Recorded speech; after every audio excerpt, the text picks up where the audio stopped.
পুলসিরাত কি? কারা এটি পার হবেন? পুলসিরাত জান্নাতে পৌঁছানোর একমাত্র পথ।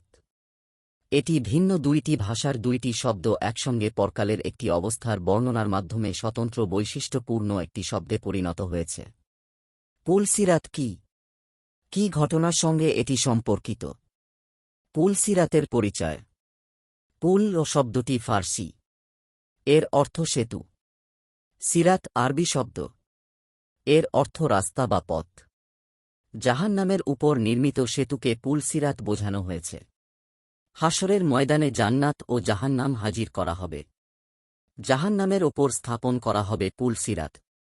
এর শেষ প্রান্তে থাকবে জান্নাত। এটি হাশরের ময়দান থেকে জান্নাত পর্যন্ত বিস্তৃত থাকবে।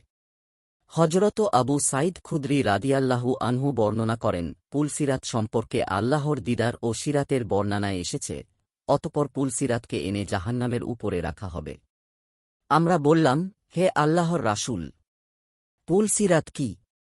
তিনি বললেন, পুলসিরাত বড় পিচ্ছিল হবে, তার উপর আঁকশি ও আঁকড়া থাকবে।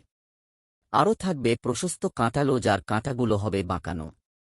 এ ধরনের গাছ নাজদ এলাকায় হয়, যাকে সাদান তথা কাঁটাদার গাছ বলা হয়।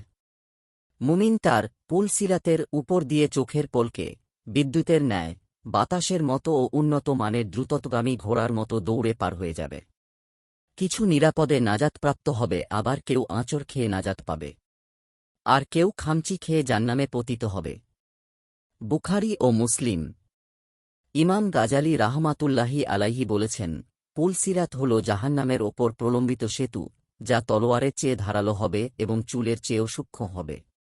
কাফির ও পাপাচারীরা সেখানে পদস্খলিত হয়ে নিচে পতিত হবে। সেখানে জাহান্নাম অবস্থিত থাকবে। আর মহান আল্লাহ ঈমানদারদের পা শুধরি রাখবেন।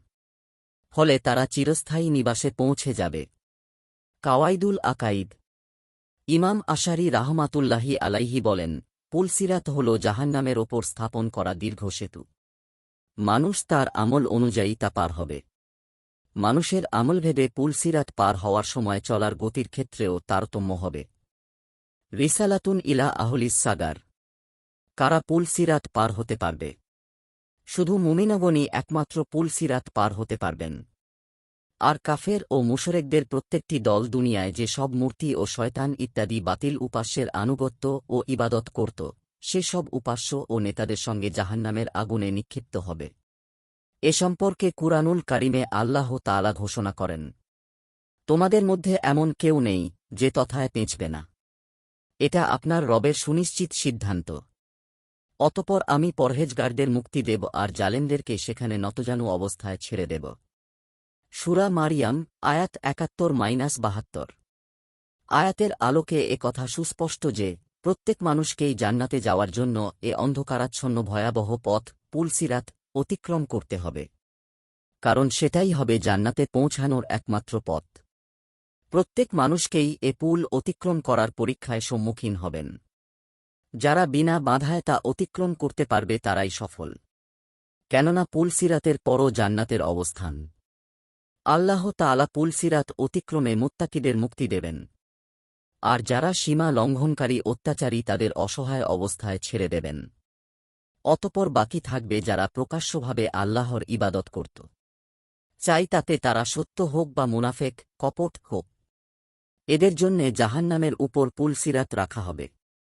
আর মুনাফেকদের সেজদা করা ও মুমিনদের নূর থেকে বঞ্চিত করে মুমিনগণ থেকে আলাদা করা হবে। মনে রাখতে হবে, সব মানুষকেই পুলসিরাতের সম্মুখীন হতে হবে। মুমিনরাই সম্মানের সঙ্গে দ্রুতগতিতে তা পার হতে পারবে। তারপর পর্যায়ক্রমে কর্ম অনুযায়ী পুলসিরাত পার হবে। আর যারা অবাধ্য অবিশ্বাসী তারা পুলসিরাত পার হতে পারবে না। তারাই হবে জান্নাত থেকে বঞ্চিত। আল্লাহ তাআলা মুসলিম উম্মাহকে পুলসিরাত পার হওয়ার তাওফিক দান করুন। মুত্তাকি বান্দা হিসেবে নিজেকে তৈরির তাওফিক দান করুন। আমিন। দিন প্রচারের উদ্দেশ্যে ভিডিওটি শেয়ার করুন। লাইক, কমেন্ট, ফলো এবং চ্যানেলটি সাবস্ক্রাইব করে পাশে থাকবেন। মহান আল্লাহ আপনাকে উত্তম যা দান করুক।